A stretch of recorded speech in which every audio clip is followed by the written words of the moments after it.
Olá pessoal, boa noite. Tudo bom? Todo mundo bem?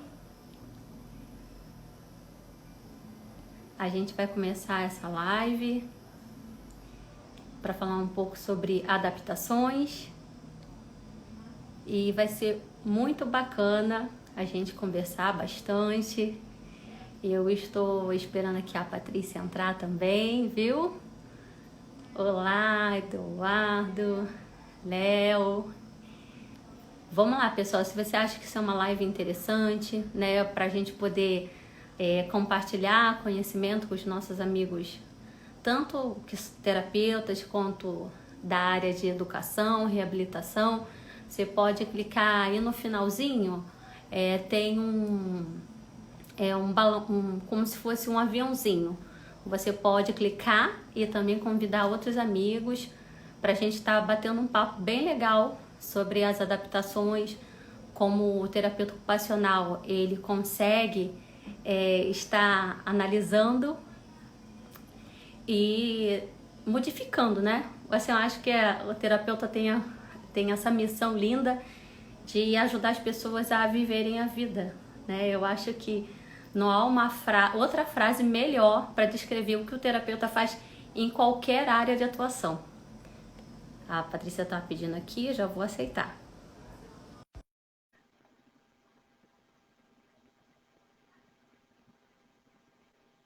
A Patrícia já deve estar entrando, pessoal. Está conectando.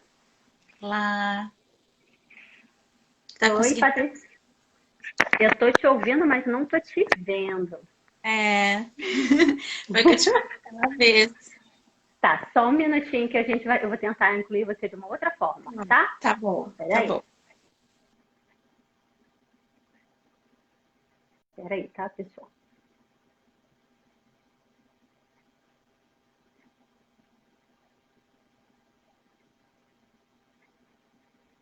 Mandei um outro convite para Patrícia agora. Vamos ver se agora ela entra e mostra o rostinho dela. Conseguindo me ver? Não estou. Eu tô ouvindo você. Muito bem, mas vendo não. O que será? Da Sei, outra vez deu pessoal, certo. vamos pedir uma ajuda para o pessoal. Pessoal que está vendo a live, tá dando para ver a Patrícia ou vocês só estão me vendo?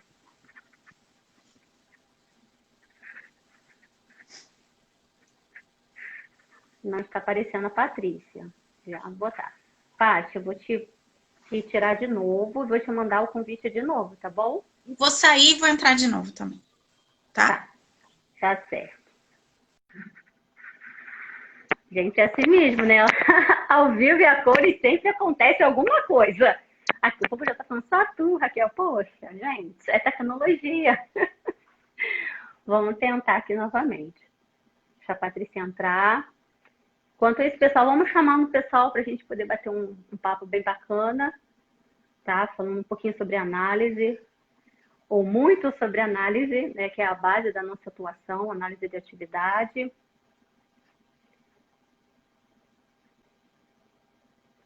Ah, tá, Suiane. Quando ela voltar, eu vou pedir então para ela tentar autorizar a câmera dela. Nas configurações, né, pessoal? Tá bom. Eu já fiz outras lives e aí entrou tranquilo, né?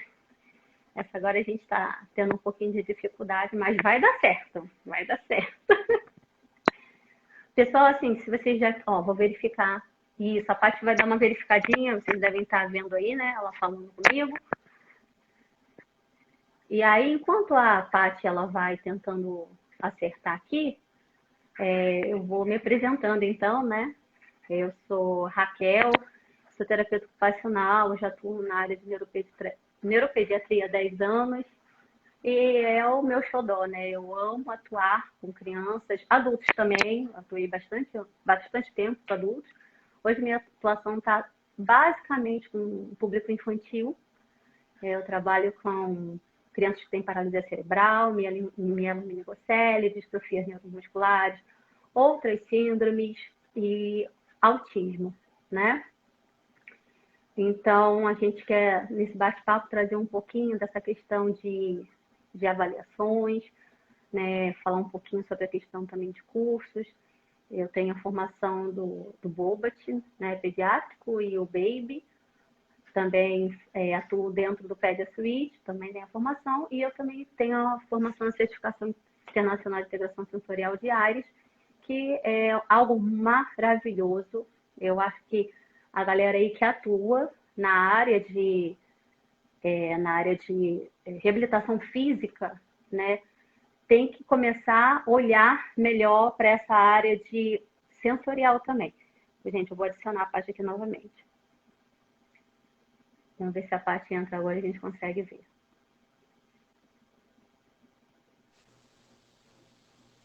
Ah, agora sim! Era a dica da Suiane? Não, porque estava tudo livre. Eu acho que era a conexão. Ah, tá. Que maravilha, mas deu certo, maravilhoso. Me aproveitei para me apresentar para o pessoal, né? E aí eu estou falando um pouquinho da certificação da integração tutorial de áreas, que eu acho que é maravilhoso. A gente tem que entender mesmo que o sensorial guia o motor, né? Isso é uma premissa falada no Bobat, mas ela é extremamente verdadeira. Então, a gente precisa fazer uma análise global do nosso paciente. A gente fala muito na faculdade disso, né? O TO ele precisa ter uma visão holística, mas quando você vem para a atuação, isso se prova extremamente verdadeiro. Né? Ter uma forma de olhar a criança como um todo, integrando a família, que é essencial, e isso faz toda a diferença. E também ter uma equipe multidisciplinar que some com você. Nossa, isso abrilhanta muito a evolução das nossas crianças, né? Com certeza. Agora eu vou deixar a Patrícia se apresentar. Primeiro, já quero agradecer muitíssimo. Ela assim, topou assim, prontamente. Quero agradecer muito. Patrícia, bem-vinda, viu? E agora eu vou deixar você se apresentar aí para o pessoal. Primeiro eu quero agradecer, eu já te falei isso, né? Porque foi minha musa inspiradora nesse processo da tecnologia assistiva, né? Já gostava muito, né, dessa parte da instrumentalização, assim, principalmente na questão da autonomia, né, das atividades de vida diária, mas com aquele curso contigo, assim, me abriu um leque, e aí num curso de órteses abriu essa possibilidade de eu estar podendo trabalhar com o pessoal sobre isso, né. Mas agradeço muito, porque imagina, né, a pessoa que me inspirou me convidou para fazer a live, eu me senti, assim, muito lisonjeada. Mas assim, eu sou a Patrícia, né? Sou gaúcha, né? Daqui de Porto Alegre mesmo. Sou formada já há 20 anos já, pela uma faculdade nossa já está extinta aqui, não existe mais aqui em Porto Alegre, só temos no interior, agora aqui no estado, né? Atuo muito na área da neurologia, não tenho uma especialização, né, de fato, mas eu tenho uma prática já de 15 anos na área da neurologia. E é o meu campo-chave, tanto que sempre quando o pessoal vem me perguntar alguma coisa mais a nível de traumato, assim, gente, por favor, converse com a Ana Paim, que é a nossa colega aqui do estado, que ela é mestre nisso, né? Mas a minha visão é a questão da neuro. Hoje em dia estou muito mais com adulto, né? Minha prática mudou um pouquinho, mas amo a PED, morro de saudade até de atuar. Mas acho que é mais ou menos isso, assim, né? Tenho dado os cursos já há 2 anos e meio já, né? Agora me reinventando no online. Vamos ver se o pessoal vai gostar dessa forma, né? Ficar me ouvindo lá, que no curso não fala muito, né? Daí ali tem que ficar um tempo me ouvindo. É verdade. A gente está todo mundo num período de se reinventar, né? Os teleatendimentos, agora os cursos online. É uma nova fase para todo mundo. É um desafio enorme, mas acho que tem sido muito recompensador, né? Apesar dos desafios, tem sido muito bacana. E a gente ontem conversou um pouquinho, né, Patrícia, e a gente estava pensando assim, o que a gente podia nesse tempinho agregar, né, para a galera que ia também dar essa enorme honra de estar aqui com a gente. E a primeira coisa que a gente gostaria de falar é que não existe a construção de uma adaptação ou de um utensílio ou até de mobiliário antes de uma avaliação muito bem detalhada, né? Às vezes a gente, eu não sei se vocês já tiveram essa experiência igual a mim, de postar uma adaptação, principalmente às vezes de cadeira de posicionamento, e as pessoas virarem para você e falar, é só botar um macarrão de piscina, né? É só botar um lacre, né? Né? Moleza. Vou copiar, né? Eu já falei, eu vou fazer para o meu filho, vou copiar. E, na realidade, a gente sabe que não é assim, né? Então, a gente precisa fazer mesmo uso das avaliações padronizadas para a gente poder estar guiando a nossa técnica, né? Fundamentando, principalmente, porque a gente sabe, né, que como terapeutas ocupacionais, a gente, na área de avidez, a gente ainda esbarra com os desafios de mostrar a nossa atuação e até ganhar o respeito do nosso amigo lá, profissional, às vezes até fazem coisas por não saberem que é o TO que tem exclusividade nessa atuação de treino de avidez, né, que eu e a Patrícia, a gente estava conversando ontem, regulamentação 3.6. Então, a gente precisa realmente começar a respaldar melhor a nossa atuação. Então, a gente falou assim, o que a gente poderia botar assim, da adaptação na receita de bolo. Concordo plenamente. São vários aspectos que a gente realmente tem que parar e, às vezes, né, analisar, queimar a cabeça mesmo para fazer algo funcionar. Porque quando a gente pega uma receita de bolo, essas cópias que a gente acha, e aí faz aquela mesma adaptação que a gente viu lá na internet, um amigo postando, e para aquela nossa criança não funciona. Por que não funciona? É o motor dela que não está bacana? É a parte visual dela? É a parte de integração sensorial dela que não era aquela adaptação? Então, a gente precisa de instrumentos padronizados para respaldar e até, pessoal, fazer artigos, né? Eu falei com a Paty ontem, eu me incluo nisso. A gente precisa escrever mais. A gente precisa levantar a bandeira e falar, a gente está aqui, sabe? Né? Não vão invadir o espaço do amiguinho, não. Aproveitando e te, né, atrapalhando a fala, mas hoje Nada, até tomando. Me mandou uma mensagem, Patrícia, não tem nenhum livro que tu me recomende, assim, que apresente, este equipamento é ideal para tal patologia? Assim, não, porque infelizmente, além de não ser uma receita de bolo, como o César falou, né, a gente também não publica esse tipo de instrumentos que a gente acaba avaliando e vendo, né, as indicações. A gente acaba não fazendo essa cientificidade, como a gente estava falando, né? A gente acaba caindo muitas vezes por descrédito por causa disso. A gente não se dá a ciência, né? E aí a gente acaba sendo só mais uma pessoa que ocupa mesmo, né? Concordo exatamente. E aí ontem a gente falou assim, o que a gente poderia falar com o pessoal para utilizar, né? Na área de neuropediatria, a gente gosta muito de utilizar o PED. É uma avaliação que dá um parâmetro a partir dos 6 meses de idade. E agora o PED ele teve uma evolução, vamos dizer assim, né? Existe o PED CAT, porque o primeiro PED era até 7 anos e alguns meses. Agora o PED CAT ele está indo até a partir da fase da adolescência. Então a gente tinha um gap, né? Que a gente não tinha um instrumento de validação e agora a gente tem. O PED CAT é ótimo para a gente poder ver isso. E o que tem diferente no PED CAT? Ele cresceu, vamos dizer assim. Agora ele tem a parte social, que é ligada ao cognitivo, e ele também tem uma parte de responsabilidade, que pega muito a questão dos nossos adolescentes. Então, fica aí a dica, né, para o pessoal que gosta da área de neuropediatria, quer ter uma base científica, né, de comprovação, o PED-CAT, né, o PED, a primeira versão também é muito boa, mas se você quer usar o PED-CAT também é super indicado. Também fiquei sabendo de um exame padronizado muito bom, chamado CHECK. Ele é para fazer com crianças com hemiparesia. E parece que ele também é online. Então, estou buscando mais informações sobre ele e ele é muito bom também.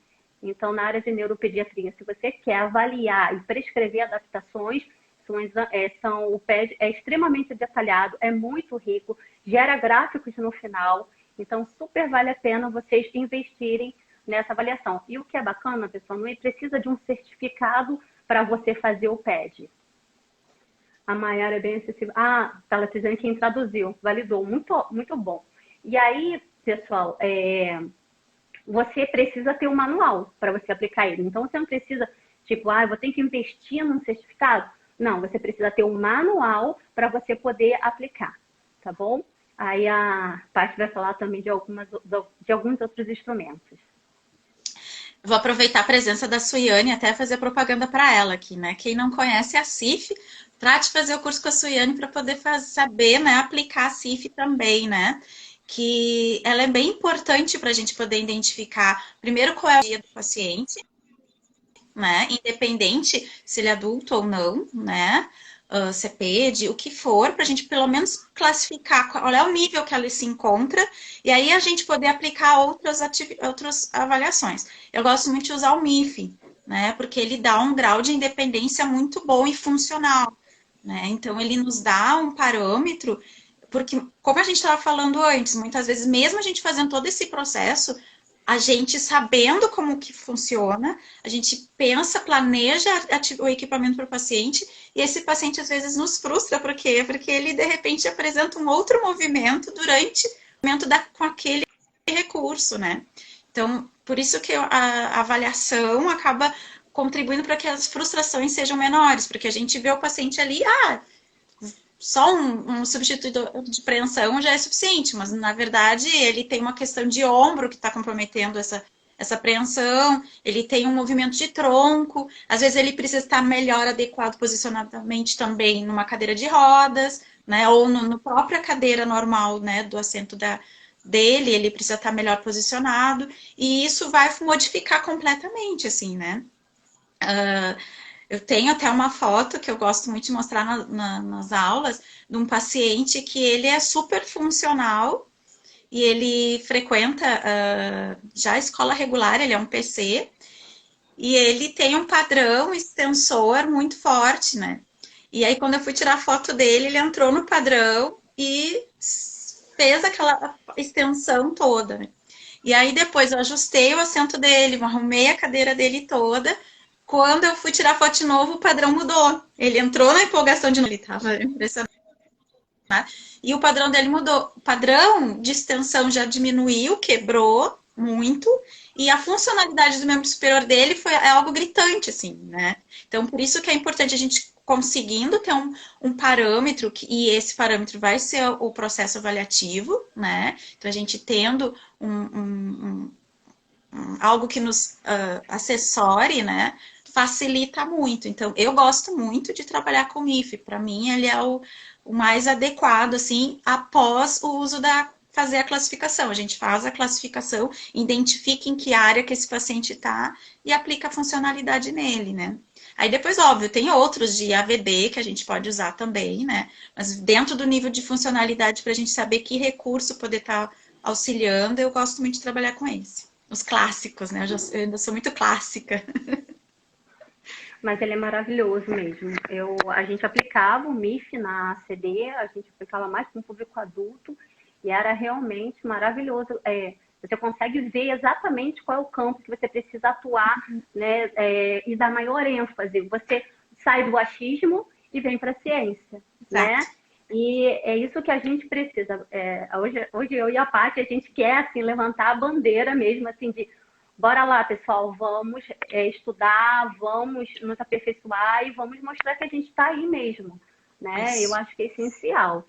E eu também gostaria de falar um pouquinho, pessoal, sobre os MFCS, pessoal que trabalha na área de paralisia cerebral, né? É importantíssimo a gente entender se aquela criança já está classificada dentro do MFCS e como é que funciona essa classificação. Isso vai respaldar muito a forma da adaptação que você vai prescrever, desde a postura que você vai oferecer aquela adaptação, tá? Até o tipo de equipamento que você precisa usar. Por exemplo, são 5 níveis, né? Do nível 1, a gente pega do nível 1 é o nível motor mais leve, o nível 5 é o nosso nível motor mais grave. Então, eu sei que a minha criança com nível motor 5, né, dentro dessa escala, ela não tem um controle de tronco, ela não tem um controle da cervical, tá ok, mas como é que está o cognitivo dessa criança, né? Eu sei o que esperar motoramente dela, mas e o cognitivo? O cognitivo tá bacana, o cognitivo tá íntegro? Então, peraí, deixa eu pensar. Cognitivamente ela tá bacana, então a gente pode trabalhar isso como? Vamos pegar, talvez, se eu quero trabalhar alimentação com essa minha criança, ela não tem um controle cervical, mas ela já está começando a levar algo à boca, por exemplo, um biscoito à boca, com a liberação das fonos, né, pessoal? Vamos botar um colar cervical nela, né? Posicionar ela, né? Para ela conseguir levar a boca, porque ela pode não conseguir segurar, né? Não ter o controle cervical, mas se eu entrar com um acessório, pode mudar a vida dessa criança. E a felicidade que eles ficam, gente, é indescritível. A gente fica, mas assim, não há o que pague aquela felicidade, né? Então, a gente precisa, como terapeutas ocupacionais, na hora de prescrever uma adaptação, entender os níveis motores, entender como é que essa musculatura funciona, entender, sim, de onde inserção e origem de músculo, como é que isso vai influenciar, principalmente nessa parte de adequação de mobiliário.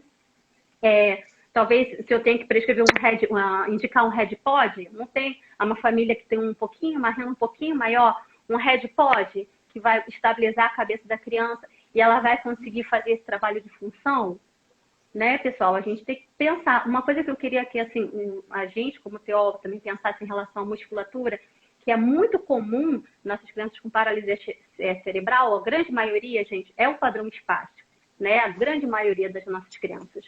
80%, né? A literatura fala que 80% das crianças com paralisia cerebral, elas estão dentro desse aspecto. Então, normalmente, você vai chegar uma criança para você com aquele padrão flexor, certo? Né, e rotação interna de ombro, né, cotovelos fletidos, mãos fletidas, certo? Então, vamos pensar, se eu quero um cervical muito bom, realmente. Então, eu quero trabalhar alimentação, né? Eu sempre gosto de trabalhar alimentação, pessoal. Minha primeira, porque é atividade básica de necessidade de sobrevivência humana. Todo mundo precisa comer. Então, assim, é uma das primeiras que eu trabalho com as minhas crianças, se ela não tem essa habilidade adquirida. Então, ela vem naquele padrão para mim. Qual é o músculo que possivelmente tem um grande encurtamento para a criança que fica no padrão flexor, a cabeça, né, tomba para frente? Normalmente é o latíssimo do dorso. Por quê? É o músculo que inicia, aí a gente vai falar de origem e inserção. A origem dele está lá, né, na coluna, em T6, T12, e ela finaliza lá no úmero. Então, se esse músculo nas minhas costas ele está encurtado, e vai estar encurtado na maioria das crianças com paralisia cerebral, ela vai assumir esse padrão. E se eu tiver que indicar um mobiliário para ela para ajudar na alimentação, eu tenho que ter em mente que para bandejas, a gente trouxe algumas para mostrar para vocês. Para bandejas assim, pessoal, em U, né? Depois a gente fala um pouquinho. Essa criança ela precisa estar com essa bandeja a partir de 90 graus. A partir de 90 para cima, para que a gente consiga fazer o alongamento dessa musculatura. E aí ela vai também ganhar um pouco de controle cervical. Então, não tem como fugir. A adaptação requer conhecimento de musculatura, sim. Conhecimento de integração sensorial, sim. Entende? Então, assim, bora lá, pessoal. Vamos estudar, vamos cair dentro, que vale a pena. Nossa, vê aquele sorriso, gente, né? Das crianças, dos adultos também, mas das crianças. E aí, a gente queria falar, né, sobre essa questão do GMFCS com vocês, que é super bacana vocês estarem sabendo um pouquinho sobre isso também, tá? E é importante, assim, é importante também, aproveitando essa tua fala, da questão também do comparativo, né? Que daí reforça a nossa fala anterior. A gente tendo o processo da avaliação, né? Que a gente pode mensurar isso adequadamente, a gente não pode depois usar esse parâmetro para comparar um grau de uma criança normal, né? Que não tenha essas características, né? Então, a gente não pode entrar no nível de comparação, né? É sempre comparar o paciente como ele estava ontem e não como ele vai estar amanhã, né? É importante a gente cuidar porque senão a gente acaba frustrando o paciente também numa expectativa que ele cria, porque ele já vem com uma expectativa, ele já vem com a intenção de que o jaleco branco é a cura, né, para todos os problemas. Se não é o paciente, é o familiar que está com esse desejo. Então, se a gente fica nessa questão de que o equipamento que a gente vai confeccionar vai trazer toda a glória e perfeição para o paciente, né? Não funciona desta forma. A gente vai buscar o melhor, né, para a qualidade do desenvolvimento. Mas a gente não significa que esse melhor seja o ideal que ele almeja, né? Talvez o ideal para ele é aquilo, né? Então a gente tem que saber como lidar com isso, cuidar como fala também, como aborda, para a gente não levar isso a um nível que pode dar de abandono do tratamento, porque aquela TO não é boa, né? Eu queria, porque queria trazer minha mão à boca, só que o paciente não tem condições, ele não tem força motora, né? Para trazer, mesmo que a gente grude o talher na mão dele, ele não vai conseguir quebrar um padrão para poder trazer essa mão à boca. Então a gente tem que saber mostrar para o paciente o que ele está ganhando, né? Eu tive uma vez uma senhora que ela se frustrava, ela não percebia. Eu filmava todos os atendimentos dela para ela perceber o avanço que ela tinha, né? Mas ela não, ela ainda queria ficar perfeita como ela era, né? Ela não percebia que cada dia ela estava melhor, cada dia era um dia ganho, né? Ela só queria que acordar normal, voltar a ser a pessoa que ela era antes, né? E a gente sabendo lidar bem com isso, com o paciente, a gente também não ficar, né? Ai, meu Deus do céu, e agora? O que eu vou fazer? A gente consegue ter um ganho e um feedback muito mais positivo do paciente também, né? É verdade. E aí, se a gente for falar então um pouquinho das crianças, né, que elas a grande maioria que a gente atende, elas nascem assim, ou elas adquirem ainda, né, a questão motora, neurológica bem pequenas, fica muito num debate sobre, às vezes, por que a gente exige da nossa criança atípica um movimento típico, né? Como terapeutas ocupacionais, a gente tem que ter em mente que a gente precisa estimular a participação. Não estou falando que a gente não tenha que manter a criança alinhada, não estou dizendo que a criança não tenha que ter, a gente não tenha que se preocupar com um alinhamento biomecânico, não é nada disso. Eu estou dizendo que participação é o que move, né, inclusive a adesão daquela família, daquela criança, àquela adaptação que você está propondo. Então, é claro que se eu tenho uma criança atáxica, que ela flutua muito os membros superiores, ela faz uma rotação externa importante de ombro, e ela não consegue, por causa disso, trazer as mãos na linha média, é claro que eu posso prescrever uma faixa, né, pronadora de neoprênio para ela, vai ajudar muito, com certeza, né? Ela vai capacitar ela se organizar melhor e trazer melhor a linha média. Só que eu não posso permitir que ela fique refém disso. Né? Não é só a minha forma, é uma construção, pessoal. Eu construo um caminho eu falo que é caminho de felicidade com o paciente. Eu tenho que entender a necessidade dele, a necessidade da minha família. Tem que ter uma parceria muito, muito grande entre a família e a gente, porque a gente estava até conversando sobre isso ontem, eu e a Patrícia, que adaptações, pessoal, nem sempre é linda, é bela. Então, aquela criança, ela já chega, às vezes, numa cadeira de rodas, um adulto também numa cadeira de rodas, então ela já tem uma atenção diferenciada. E, de repente, ela saca aquela adaptação da bolsa para comer numa praça de alimentação. Tirando a pandemia, né, gente? Esquece, eu tô falando de uma vida pré-pandemia, tá, pessoal? Calma aí. E aí ela saca aquela adaptação em EVA, e aí o pessoal vai, né, chama mais atenção, e aí você sente aquela resistência, né? Poxa, pessoal, aí que eu vou ter que pensar com essa família como a estética, junto com o equilíbrio da funcionalidade, da independência, para ter essa aderência mesmo. Tanto que eu gosto muito de realçar, assim, nos cursos, essa questão, né, da gente tentar manter a parte mais individual, né, personalizada para o paciente, que a indústria não vai proporcionar, porque a indústria vai deixar seriado, vai ser PMG, né, mas ao mesmo tempo deixar num acabamento estético muito mais próximo de um acabamento industrial. Então, eu gosto muito, tanto que o curso, né, eu vi que já tem várias pessoas que são alunas que estão aqui, e sabe, né, que eu trabalho muito com termo moldável e gosto do pretinho, que para mim pretinho é básico, né? Eu acho que ele não é algo que chame atenção, ele acaba se tornando discreto, ele fica com acabamento mais também mais fácil, né, de finalizar o acabamento dele também, o material. Então, faz com que o paciente também se sinta confortável de sacar aquilo, né? Tu disse até na questão da criança, né? Mas eu tive muitos casos de lesado medular, que eles são muitos, né? São por acidente de moto, né? Ou de carro. E eles têm 20 e poucos anos.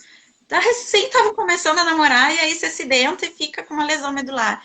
E aí tá naquele processo da conquista, quer sair, quer ir em festa de amigo e coisa, e não quer participar de churrasco, porque ele não vai conseguir cortar a carne dele.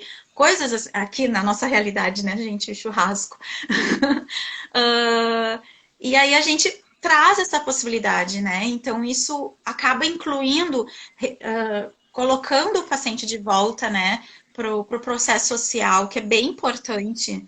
Senão, vem todo outro processo psicológico em cima, né?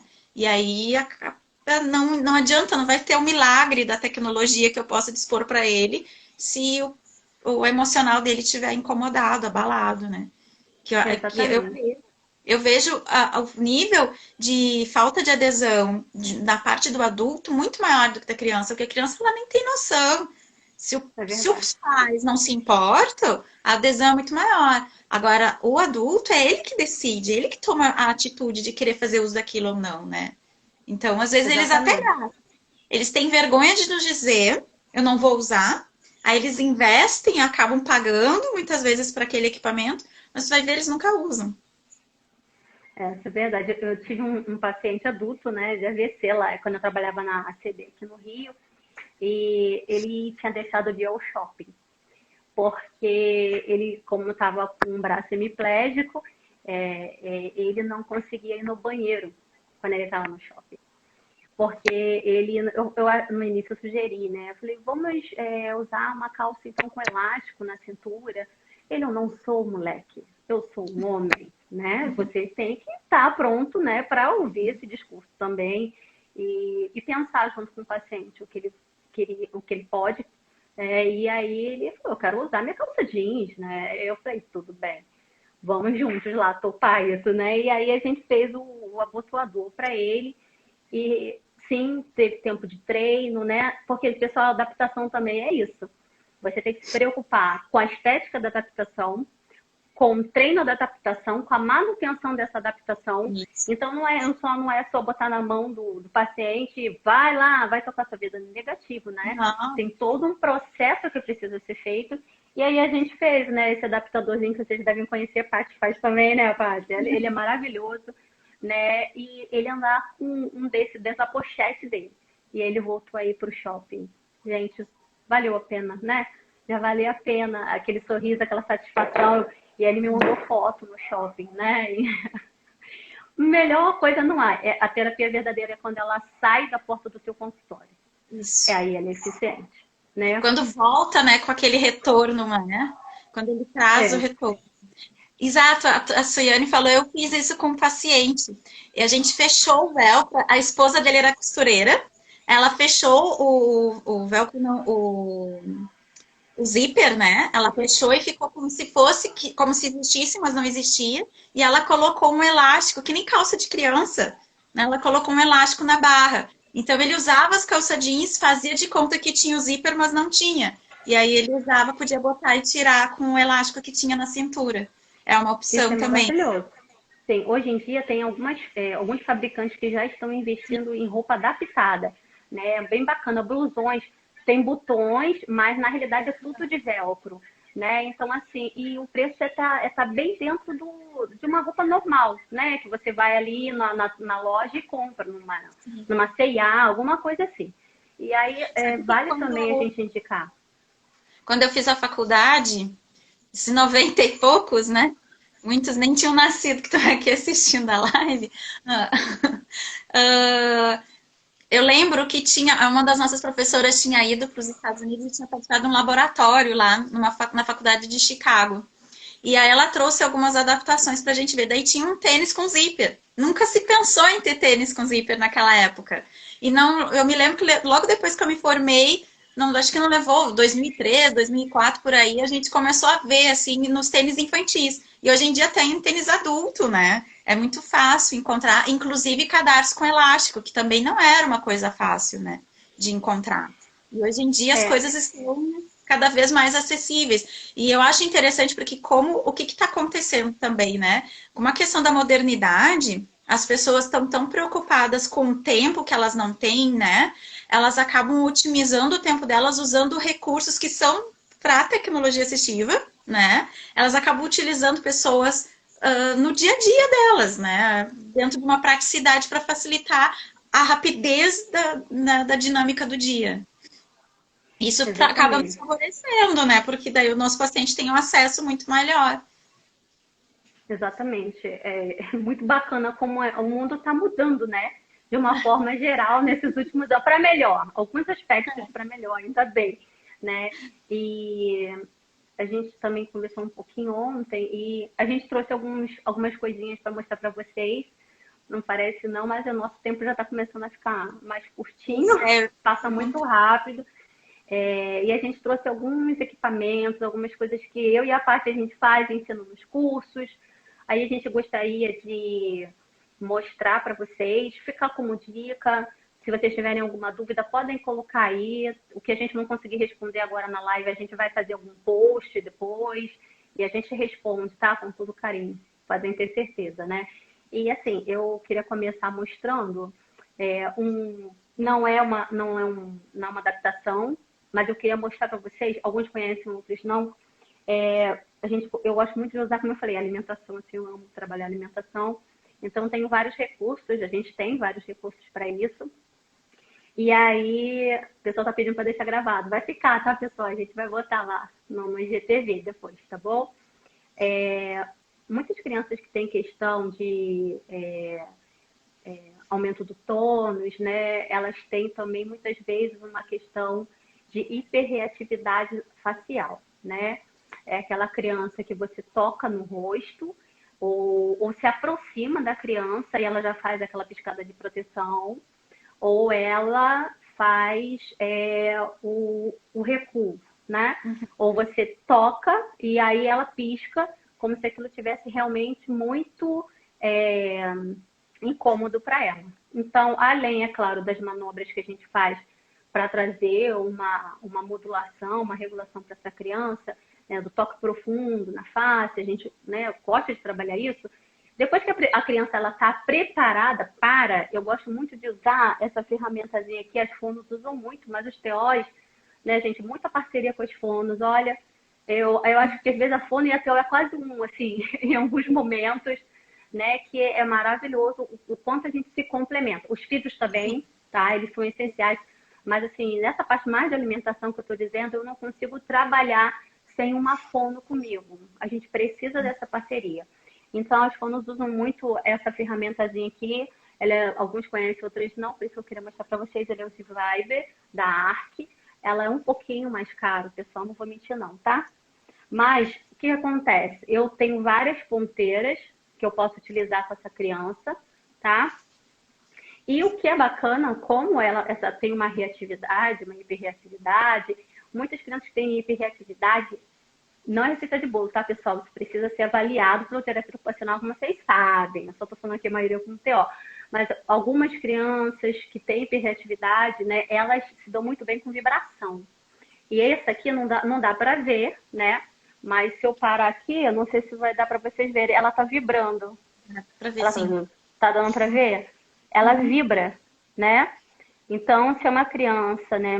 Eu uso muito com criança de baixa visão, crianças cega total, uso com TEA, tá bom? Me ajuda muito. Crianças com hipotonia, que aumenta também essa movimentação intraoral, tá? E aí, o que eu faço, né, gente? A gente tem aquelas crianças que ainda estão aprimorando. Dá para ver se encostar no celular? Peraí. Ela... Deu para ouvir? Deu para ouvir o barulho dela vibrando? Qual o nome dele? Gente, é um Z-Vibe da Arc. Tá bom, pessoal? E aí o pessoal, a gente ainda está desenvolvendo a parte de preensão. Ela precisa de um substituidor de preensão. Eu normalmente, antes de prescrever qualquer material, pessoal, eu testo. Então, você precisa ter no teu consultório, na tua clínica, para testar. Porque isso é investimento. Isso custa dinheiro, né, pessoal? Então, assim, eu tenho um GVA, mas aí depois a família pode fazer de neoprene. O GVA é bom que você pode usar com vários. Ah lá, a Patrícia vai mostrar, pessoal. Então, eu encaixei, certo? No meu substituidor de preensão, tá? E aí eu começo a fazer esse treino. Eu tenho crianças minhas que são cegas e eu comecei o treino com a Z-Vibe e com substituidor de preensão, porque um padrão normal de uma criança que tem baixa visão, aí a gente vai falar do visual de novo. Criança que tem baixa visão, criança que tem cega totalmente, né? Ela tem mania de bater só. Ela bate.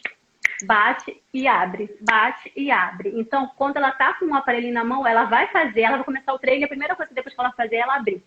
Então, a gente tem crianças com síndrome de Down, que você pode usar. Você tem as crianças com TEA, que ainda tem que desenvolver e melhorar a motricidade fina. Tá? Fica com essa super dica aqui. A gente usa muito, são várias ponteirinhas, tá? Só deixa eu mostrar, Paty, várias ponteirinhas de estímulos diferentes. Tem as colheres de bebê, que também, né, para quem não tem condições de estar adquirindo, que ele é caro, né? Tem as colheres de bebê que substituem, elas têm vários tamanhos também, né? De base. Sim. A gente usava bastante isso na instituição lá com as crianças.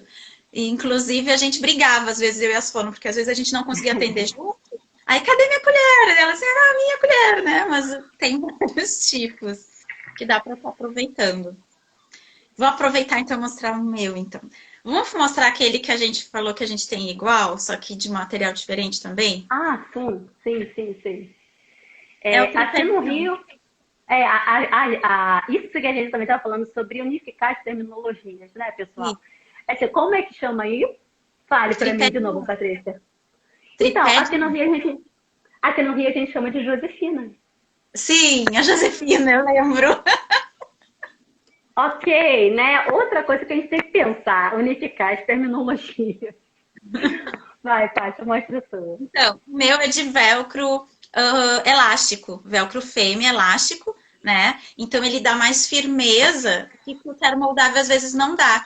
Dependendo do material, dependendo do paciente, ele acaba soltando. Ó, o meu tá bem firme, eu consegui tirar o polegar, porque eu não encaixei ele ainda todo, porque a caneta está me atrapalhando. Mas aqui que já tá, ó, e aí eu consigo. E esse aqui é interessante, porque se o paciente, ele tem essa possibilidade de fazer o tripé, mas ele não consegue juntar, a gente consegue estimular. Mas se caso ele não consiga, eu preciso só fazer o contato bi, eu deixo o bi, né, para ele, né, digital. Daí eu não preciso fazer o tripé total. A aranha, porque é a aranha mola da expansão, né? Daí a gente tá falando de fábrica daí, né? A Josefina, o tripé, lançou é modelado com termoplástico, né? É uma adaptação um pouquinho mais difícil de fazer, principalmente com as minhas crianças que flutuam muito movimentos atáxicos, porque eu preciso fixar e esperar secar. Porque se eu tiro antes de secar, ela vai perder o molde da mão da criança. Então, isso que é com esse material. Exatamente. Então, assim, com síndrome de Down, né, com TEA, é bem bacana da gente trabalhar o início, né, essa consciência da posição. Outra dica, quem começar a fazer essa aqui de termoplástico, você não pode modelar com a mão da criança flutuando, tá? Você tem que apoiar como se a criança fosse realmente escrever, porque isso muda o ângulo do lápis. Se você fizer ele aberto, flutuando, né, sem um apoio, lembra, pessoal, ó, uma última dica aqui de questão motora. Estabilidade articular proporciona movimento. Guardem isso para a vida de vocês, tá? se é um paciente que tem muita dificuldade de controle motor, tragam mais estabilidades articulares para esses pacientes. Então, você quer fazer um treino com ele de alimentação e ele tem dificuldade na coordenação motora, traz uma bandeja em U para ele, estabiliza esse cotovelo numa mesa em U. Porque as mesas... Posso falar já da parte da mesinha? Pode. Porque você trazendo, né, esse encaixe, né, pessoal? Isso aqui, pessoal, é papelão, isso aqui é contact, que aí você consegue limpar, tá? Eu fiz isso aqui para uma criança minha que tinha baixa visão. Então, preto com azul, preto com branco, preto com amarelo, dá um contraste bem bacana.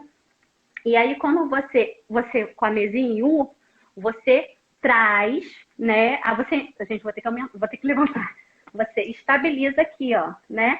Eu estabilizo cotovelo sobre a mesa. Então, eu trouxe estabilidade de cotovelo, aumentei a amplitude de movimento, tá? Então, o meu paciente não precisa se preocupar com todo o braço dele. Ele precisa se preocupar com um curtinho, com o meu cotovelo que vai da mesa à boca, tá? Só essa última dica. Tá, pessoal? Bem bacana. A mesa em U é para isso, trazer mais estabilidade. Vai, Pai. Agora deixa eu puxar a sardinha para mim aqui. Já que está falando em questão de alimentação com prato aí, deixa eu mostrar então o facilitador também, né, com alça, que ele aqui eu fiz para cuia, né, gente? Eu sou gaúcha, então a gente tinha que pensar no gaúcho aqui que precisa tomar o chimarrão. Então a gente tem, ele é para alça para copo, né? Mas a gente pode também tem o contraste, né, o bege com preto, e a gente pode estar usando para o paciente que não consegue ter o controle para segurar, fazer a apreensão para manter essa cuia, ele consegue manter. Então, eu penso muito em paciente de mão espalmada, né? Daí eu volto a cogitar os meus pacientes de lesão medular que eu tinha muito contato, e aí eles tomam chimarrão, né? E uma parte da nossa socialização, né? Faz parte a gente tá com essa cuia aqui. Eu não tomo, gente, mas aqui o povo toma muito, né? Então, isso a pessoa já acorda, nem toma café, já vai direto pro chimarrão. Então, é uma realidade. Então, facilita muito a gente ter essa possibilidade. Existem os copos, né? Prontos assim, existem, mas a maioria são infantis. E aí, se a gente está pensando num adulto, a gente não vai infantilizar ele, só porque vai facilitar a vida dele ele ter um copo com alça, né? E infelizmente, a gente não consegue achar tão fácil quanto é para criança, para o adulto, né? Então, por isso que fica bem legal. Verdade. A cultura é muito importante a gente também, né? É verdade. Isso tem que ser levado em consideração, né? Aí é tudo churrasco, aqui é tudo feijoada, né? Então, cada estado, essa cultura é super importante. Uhum. Aí a gente vai passar, também já que a gente falou um pouquinho do tripé, da Josefina, né? Eu quero mostrar essa tesourinha que vocês já devem ter visto, tem da comercial dela, né? Só que assim, eu gosto muito dessa tesourinha aqui, tá? Ela foi adaptada, a Paty também tem. Né, Paty? Gente, isso aqui, pessoal, é tubo de cola quente, tá? Isso. A gente pega a tesoura, criança que ainda não tem a coordenação da motricidade fina refinada, então ela não consegue fazer a dissociação dos dedos, ela precisa de uma adaptação para iniciar um treino, porque adaptação é isso, pessoal, a gente tem que ter isso também. É uma adaptação inicial, provisória, e de repente a gente consiga, durante um tempo de treino, retirar, né? E ela não vai precisar mais. Mas pode ser que ela viva para sempre, né, gente? Os lesados medulares, por exemplo, né, Paty, levam para sempre, para a vida, aquela adaptação, né? Então, assim, tubo de cola quente. Aí fica aqui uma dica, né? Se você quer é uma criança que tem diminuição da força muscular, você compra o tubo de cola quente mais fininho, tá? Agora, se é a criança que você quer ganho de força muscular, você adapta isso aqui com aquela tubo de cola mais grosso. Esse aqui. Ele traz mais resistência. E a resistência, né, pessoal, é a chave para poder fazer ganho de força muscular.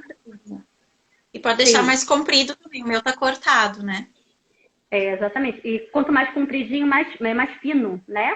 E se você cortar ele fica mais gordinho, tipo da Patrícia. Aí a criança tem que abrir mais a mão, tá? Então a gente tem que avaliar tudo isso, gente. como é que tá essa musculatura intrínseca e extrínseca da mão, tá funcionando. Por E isso que eu falei, a adaptação é musculatura, sensorial, vai estar trabalhando tudo junto. isso que assim, esse aqui é da Faber-Castell. Ela só tem esse tamanho. Eu não tenho como regular isso para ficar maior. Então, por isso que eu disse, mesmo que a gente tenha industrializado, talvez o industrializado não seja ideal para aquele paciente. Ele é bonito, mas eu também não vejo nada de feio na minha, não. Né? Ah, E a é minha linda, também é nossa. cola quente, viu? É linda, não tem nada, não tem nada de feio aqui. E as mães amam, gente. E as crianças também. Não, minhas crianças, quando conseguem cortar seu primeiro papel, principalmente o pessoal que está na escola, e que a gente sabe que, infelizmente, essa questão da inclusão escolar, ela ainda está muito na teoria e pouquíssima na prática, porque as escolas, elas não dão formação com o professor. Hoje em dia começou já, existe alguma coisa, mas eu sempre falo, quando eu estou conversando com algum professor que vai lá na clínica para falar de alguma criança, ou eu vou em alguma escola, eu levo as adaptações, eles sempre falam, eu preciso aprender a fazer isso, me ensina a fazer isso. Eu falei assim, não, querido, você já faz muita coisa. O que você precisa é de um TO dentro da sua escola. Porque aqui no Brasil, isso não tem tanta força. Gente, mas lá nos Estados Unidos é a coisa mais comum do mundo ter um TO atuando dentro da escola. Então, assim, são bandeiras que a gente precisa levantar. Oi, Paty? Até nas fábricas. Exatamente. Eles fazem as pesquisas ergonômicas, vê como é que tudo vai funcionar, eles fazem uma pesquisa de público, é maravilhoso. Então, assim, pessoal, a gente tem muito a acrescentar, a gente tem muito a oferecer, a gente realmente muda vidas. Eu sei que o nosso tempo está acabando, mas eu queria mostrar mais um. Sim. Que eu chegasse a falar da questão ali da criança, né, de hiperreflexa, né? Daí tem o uso do talher, né, mais siliconado. Tem o copo também recortado, né? Eu Tem, que a aprendi a gente não fazer. pegou, né, Pátia? Não, Tu eu tem acabei algum não. aí pertinho de ti? O meu deixei na clínica. Eu vou mostrar esse aqui. Esse aqui também, ele ajuda, porque ele é um suporte para canudo. Então, para o paciente que não consegue, o canudo não para quieto, né? Então, a gente prende ele, né? E tem para comercializar ele com vários buraquinhos. E aí, aqui eu personalizo qual é a altura, a distância que esse paciente precisa, e aí eu já coloco exatamente na precisão dele. E aí fica esse copo parado. Se for necessário, coloco um antiderrapante também, ou coloco uma ventosa, né? Vai depender da necessidade dele. E aí eu tenho esse canudo que também vai contribuir. E como o canudo aqui é de plástico, aí tem que. Eu sei que não é ecologicamente correto, porém, os que a gente está usando agora ecológico, que são de inox, eles acabam dando essa hiperreflexia, então, que é o mesmo caso do talher, né? Então a gente tem que cuidar isso. Os de papel, eles acabam maçando, né? Até pelo nível de salivação deles, né? Eles têm celorreia excessiva, acaba também não facilitando, porque quando vê já tá pedacinho do canudo de papel na boca. Então, no caso deles, o de plástico ainda é ideal, né? Então, fica essa dica aqui também. Eu vou ver se eu consigo pegar aqui na minha gaveta. Eu não sei aí no sul. Pode ir lá, Paty, que eu vou falando pro pessoal. Eu não sei aí no estado de vocês, mas aqui no Rio, o McDonald's ele já está oferecendo os canudos biodegradáveis desse material parecido com plástico. Então, fica a Eu dica, vi, não vai fazer mal à nossa natureza, né? E aí a gente pode utilizar também. E a Paty falou uma coisa muito bacana, essa questão, né, do reflexo intraoral. Por isso que, assim, fica uma última dica aqui. O pessoal que vai fazer treino de alimentação, Copa, a Paty está mostrando, treino de alimentação, a gente precisa conversar realmente com as fonos antes de pensar em fazer uma adaptação numa colher. Que a gente precisa entender, aquele paciente tem uma mordida, um reflexo tônico na mordida, né? Qual é o talher? Ele precisa de um talher específico para disfagia. Aí, às vezes, você faz aquele substituto de expressão maravilhoso, só que não é a colher, não é a colher adequada. A colher ela tem que ser do tamanho ou menor de preferência que a língua da criança, porque quando você insere o talher na boca da criança, a língua faz uma acomodação em U. Então, se você adapta um material que a colher é maior que a língua da criança, ela pode bater no dente, ela vai ativar o reflexo de mordida, né? Ou Outra coisa, ele não acomoda o alimento, né? Aí, quando a criança tenta fechar a boca e puxar o alimento da colher, né, ele faz aquele com o dente. Então, a gente Aí, tem que pensar nisso tudo. Ou a gente vê as mães fazendo aquilo de pegar a colher e passar no palato da criança, né? Por cima. Então, Teós, antes de adaptação de alimentação, falem com as fonos. Vai, Paty. assim como o copo também, eu sempre gosto de dizer que tem que falar com a fono, porque dependendo se a criança tiver num processo de estimulação, né, ela era disfágica, que tem recuperação dessa disfagia, né? Então a fono é que também vai decidir o tamanho desse recorte. Se for só para uma hiperreflexia, a gente decide, mas se for uma situação também de recolocação de líquido nessa criança, a fono é que vai decidir a quantidade de líquido que a gente tem, que essa criança vai poder ingerir, né? Porque senão ela vai ter a questão da disfagia. Então, essa questão de alimentação não tem como a gente trabalhar sem a fono estar perto. Não tem. É impossível, nem no copo, nem nos talheres. Exatamente, elas falam e eu obedeço. Então. Quase isso, viu, pessoal? Uma troca muito rica. Bom, pessoal, a gente está com 5 minutinhos aí faltando.